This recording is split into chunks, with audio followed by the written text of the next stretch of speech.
All right, sixth grade. I apologize that last video got cut off in the middle. I'm going to talk to you a little bit. I'm going to finish up what I was talking about there before, and then I'm going to come back to what you see on the board right now. At the end of the last video, we were talking about checking to see whether a given value is a solution, and we saw an example of one where it was not a solution. So now I'm going to give you an example of something that is a solution, where we do have a solution. Or no, I think it was the other way around. I think we had a situation where it was not a solution. That's what it was, yeah. And now I want to show you one that is a solution. So let's take a look at this one. This is C on page 385. Example 2, example C on page 385. And it goes like this. You have 5 is greater than, let me do it a little further over here because I'm going to need some space. 5 is greater than x divided by 3. X divided by 3. And then it has the little semicolon. It says x is equal to 15, right? So what that's telling us is that we're going to replace x. We're going to replace x with 15, and we're going to see if that creates a true statement. So we're going to go ahead and plug in 15 here in place of x, and we're going to check and see if that checks out to be true. Now, I did forget to include this very important detail that it does read 5 is greater than or equal to x divided by 3.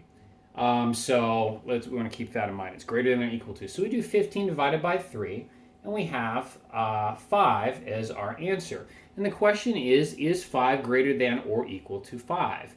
Well, 5 is not greater than 5. It's equal to 5, but that's a choice we have. It says 5 is greater than or equal to 5. And so since 5 is equal to 5, we can say, yes, this is a solution. It's very important to point out that if this sign were not here, this would not be a solution. Okay? In other words, if it read like this, I'm going to erase that for a minute, and it read like that, 5 is greater than 5, then the answer would be no, that is not a solution because 5 is not greater than 5, it's equal. But having that line there shows that you can do both, okay?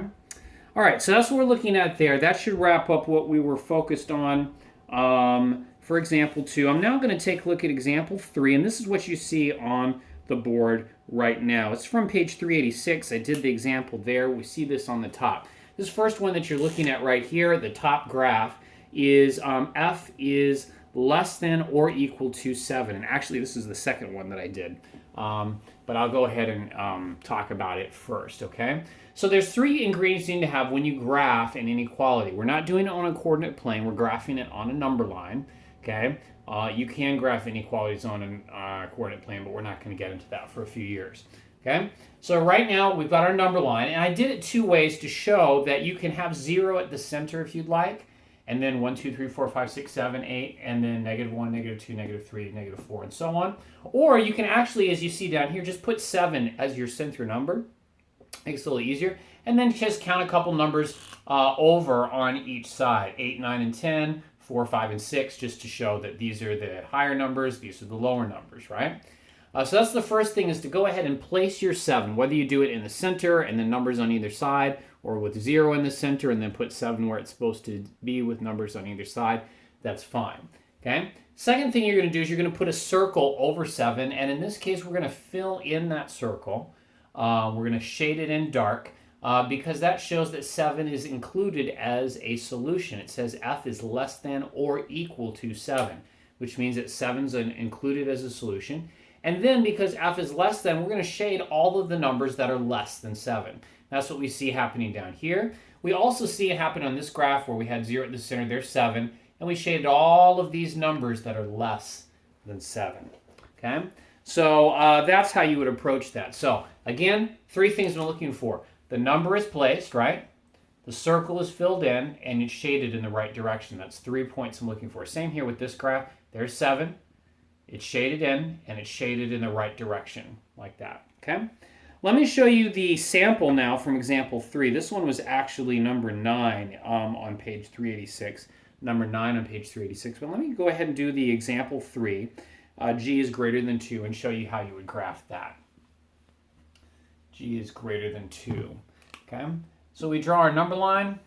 Maybe I'm going to put 0 here in the middle. 1, 2, 3, 4, 5. And then over here, -1, -2, -3. Okay. Again, if you didn't want to have 0 at the center, you could put just 2 right at the center and then do 3, 4, 5 like that, and then 1, 0, -1 like that, right? Either way is fine. It doesn't matter. I'm showing you 2 ways you can graph it. There's not one right way. As long as you have regular intervals between the numbers, you're fine, okay? All right, so in this case, the equation says, or inequality, I should say, says G is greater than 2. G is greater than 2. So what we're going to do then is we are going to go ahead and graph that. We're going to find our 2. We're going to put a circle over it, right? And then, because it says G is greater than, we're going to shade this way, all numbers greater than 2, okay? Notice that I leave the circle empty this time, and that's because 2 is not included as a solution. It doesn't say G is greater than or equal to, it just says G is greater than 2. So 2 is not going to be included, so I leave an empty circle over the 2. Here it is doing it on this type of graph where 2 is in the center. Again, empty circle, and I shade this direction for all the numbers that are greater than 2, and I leave this the way it is. Okay? And that's basically what you're going to be working on. Some of you may have already done this for homework. If my memory serves me correctly, I think we went over this already. But if you haven't done it, that's okay. It is your assignment for today, and it's in your email today. And you can always look back at this if you need some extra help. All right, talk to you guys later. Bye.